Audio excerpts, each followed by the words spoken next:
Hey, what's going on there, everybody? Gio Seti, right back at you. Thursday afternoon. Really hoping your week is going well. Happy Thursday to you. So, what do we have coming up now? We have the Philadelphia Eagles. All right. Actually, very, very happy about that for different reasons. It's been one of those types of weeks where you have so many of the so called experts, the TV professionals, the prognosticators, sort of leaning towards what's hot and what's not. And I think the Rams are not hot because of what happened in Chicago. Listen, we talked about it during my recap. It's over and done with. We move forward. We're 11-2. Happy to be back home. Eagles on our slate. Keep one thing in mind here. And by the way, I know it was breaking news today. Whether it was Wentz or Foles, quarterback, and really doesn't make a difference. The reality is now it's going to be Foles. We know him well. He once wore our uniform. You know what? Remember when he came off the bench last year, the year the Eagles won the Super Bowl?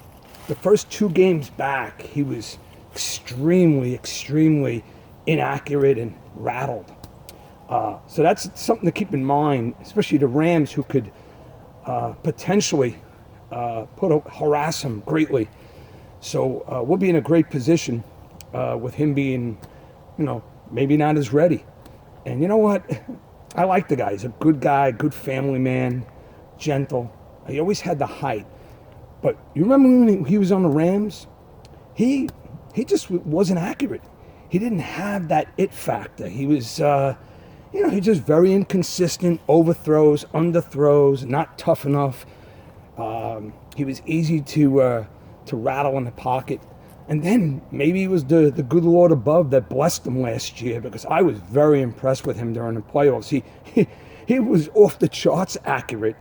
And you know what? I felt good for him when the Eagles won the Super Bowl, because he was a guy that really wasn't regarded high. And, he had a great run in the playoffs. But I'm not concerned with him anymore. I think that was a very special run. Could have had a blessing, because he's a very religious guy. So, like I said, regardless of who's going to quarterback for the Eagles, the Rams are back home. They're a double-digit favorite. Now, keep one thing in consideration. Rams are 11-2. They got 3 games left, right? The Eagles, the Cardinals, and the 49ers.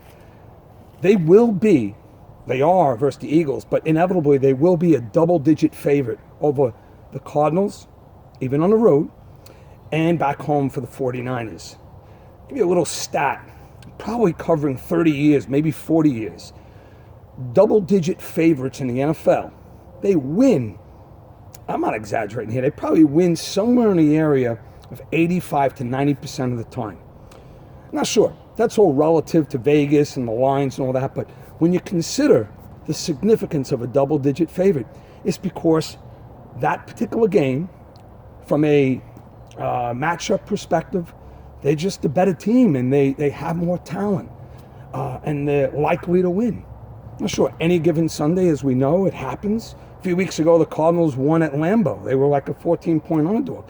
But you know what? It's a troubled Packer team. Cardinals were underachieving to some degree, even though they're not really good, very young. So anyway, going forward, we know we're getting close to the playoffs. This is not being a fair weather fan or somebody that's biased. The Rams are very, very likely to run the table and, finish 14-2.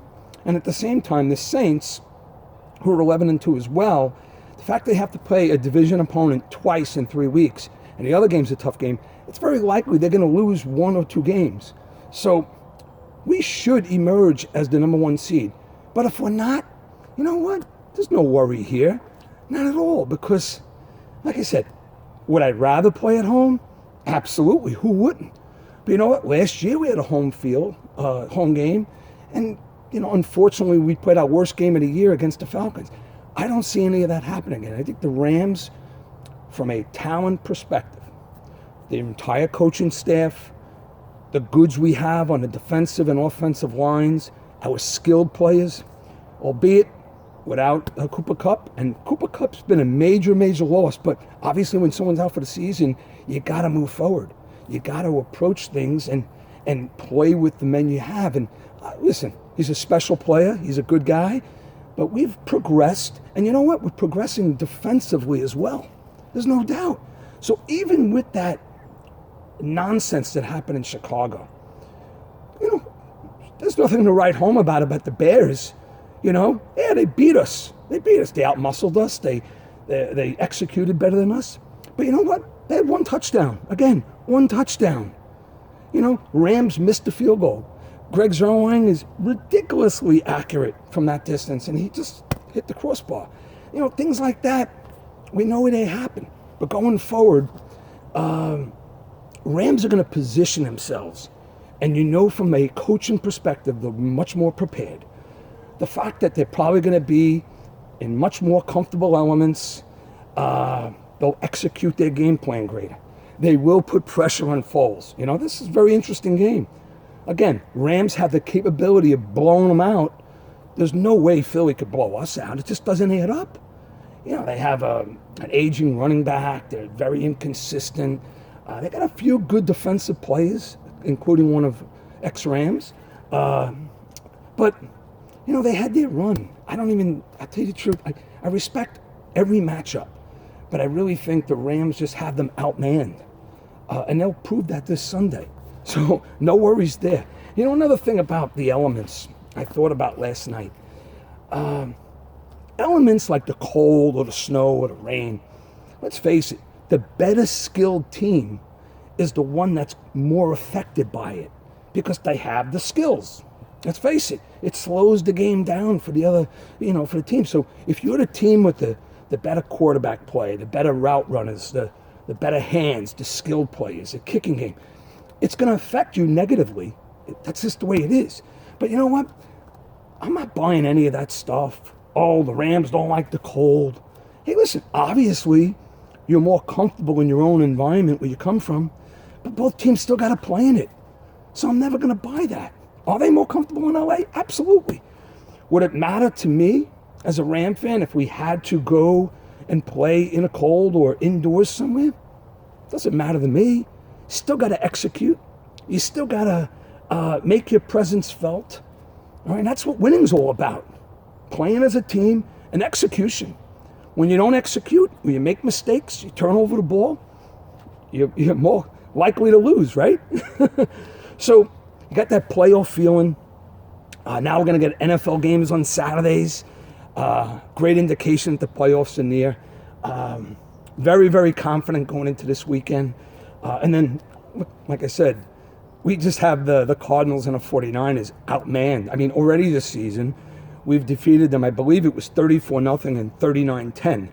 So, do we have to blow them out? Not really, but you know what? Because their defense is getting better week after week. And it's not just the relentless nature of Aaron Donald and the rest of the defensive front four. The linebackers are playing better. We're getting better safety and cornerback play. It's all coming together, So don't worry about the rankings, who's ranked second, third, fourth, fifth.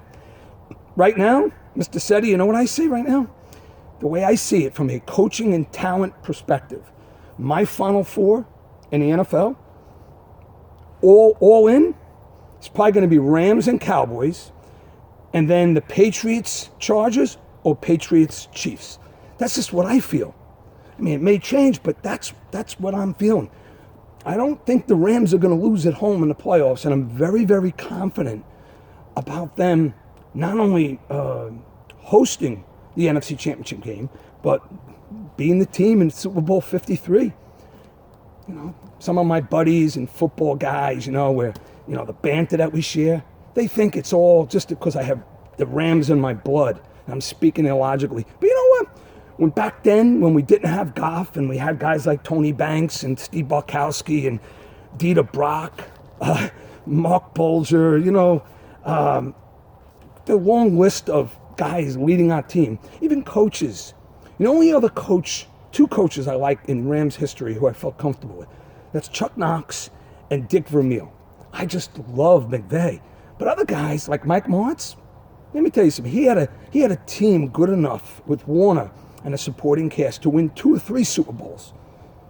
So his lack of leadership, I think, cost him a couple of years, all right, as a head coach. So, and I used to love Dick Vermeil and his, his emotion. Emotion's a good thing, folks. Remember that. All right, so I'll take your comments. Let's have a great, great weekend. It's Sunday night.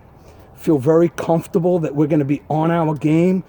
Execution, execution, execution. No problems. There's nothing wrong with Goff. Goff is the same quarterback. He's got the same tools. He's very accurate. He's poised. He's a great communicator on the line of scrimmage, all those audibles and all. He's like a Peyton Manning. So don't let the media say, oh, Goff's in a slump. He's not in a slump. It's just circumstances that occurred, all right?